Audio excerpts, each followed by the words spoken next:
আসসালামু আলাইকুম। আমি মাহি মাদারীপুর থেকে বলছি, এসএসসি 2000 ব্যাচের একজন স্টুডেন্ট।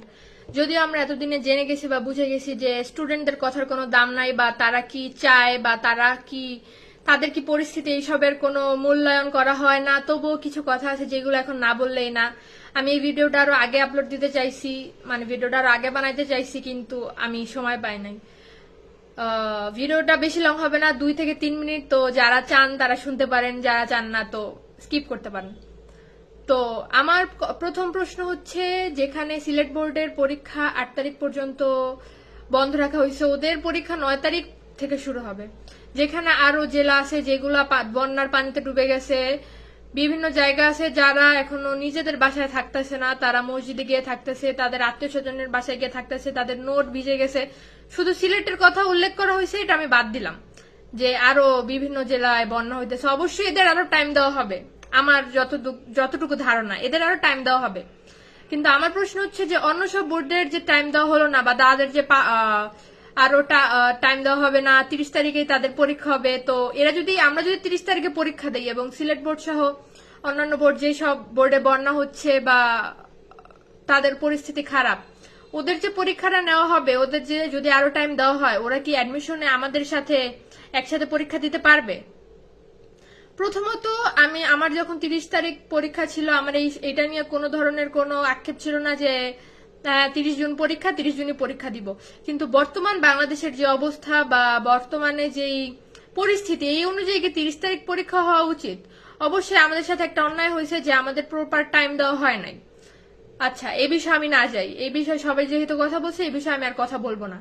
তো আমার দ্বিতীয় প্রশ্ন হচ্ছে, এই যে প্রতিটা পরীক্ষার পরে যে স্টুডেন্টরা, আমরা বিভিন্ন জায়গায় দেখি সুইসাইড করে, প্রত্যেকটা বোর্ডে অসংখ্য স্টুডেন্ট। তো আমার প্রশ্ন হচ্ছে, এইবার পরীক্ষার পরে বা এইবার রেজাল্টের পরে যদি আপনাদের মতামত না চেঞ্জ করেন, তাহলে কি এর পরিমাণটা বাড়বে বা কমবে বলে আপনার মনে হয়? না, অবশ্যই কমবে না, অবশ্যই বাড়বে, মিস্টেক।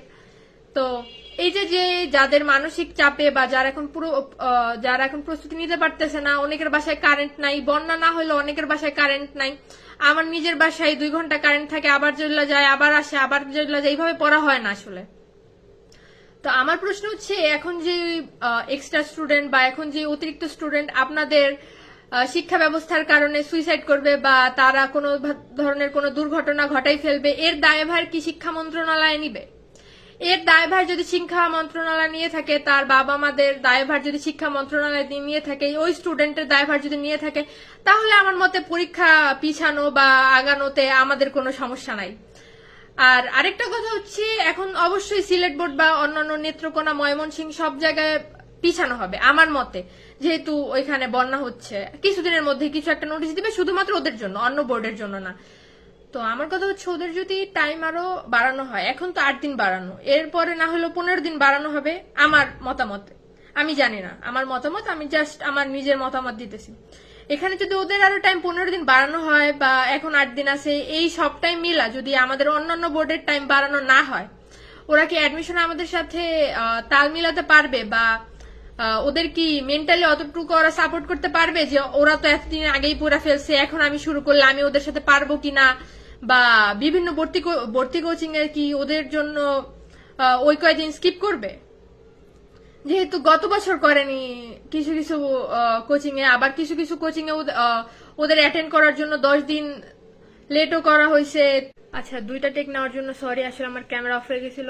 তো আমার শেষ প্রশ্ন হচ্ছে, মাননীয় শিক্ষামন্ত্রী ও মাননীয় প্রধানমন্ত্রীর কাছে এই সবকিছুর পরে তারা যদি অ্যাডমিশনে কম টাইম পায় এবং তাদের যে বন্যার পরিস্থিতি, সিলেট বাদেও বিভিন্ন জেলায় যে বন্যার পরিস্থিতি, এরপরও যদি ওরা 8 তারিখে পরীক্ষা দিতে পারে এবং ওরা অ্যাডমিশন আমাদের সাথে তাল মিলে চলতে পারে, এটা যদি আপনাদের মনে হয়, অন্য একটা স্টুডেন্টকে না দেখে বা তার পরিস্থিতি না বুঝে, তাইলে আপনাদের মতামতে অঢেল থাকতে পারেন। তাহলে আর স্টুডেন্টদের কথা ভেবে কোনো লাভ নাই, যেহেতু এতদিনেও তাদের কোনো মূল্যায়ন করা হয় নাই। আমি আর ভিডিও বাড়াবো না, এতটুকুই। আল্লাহ হাফেজ।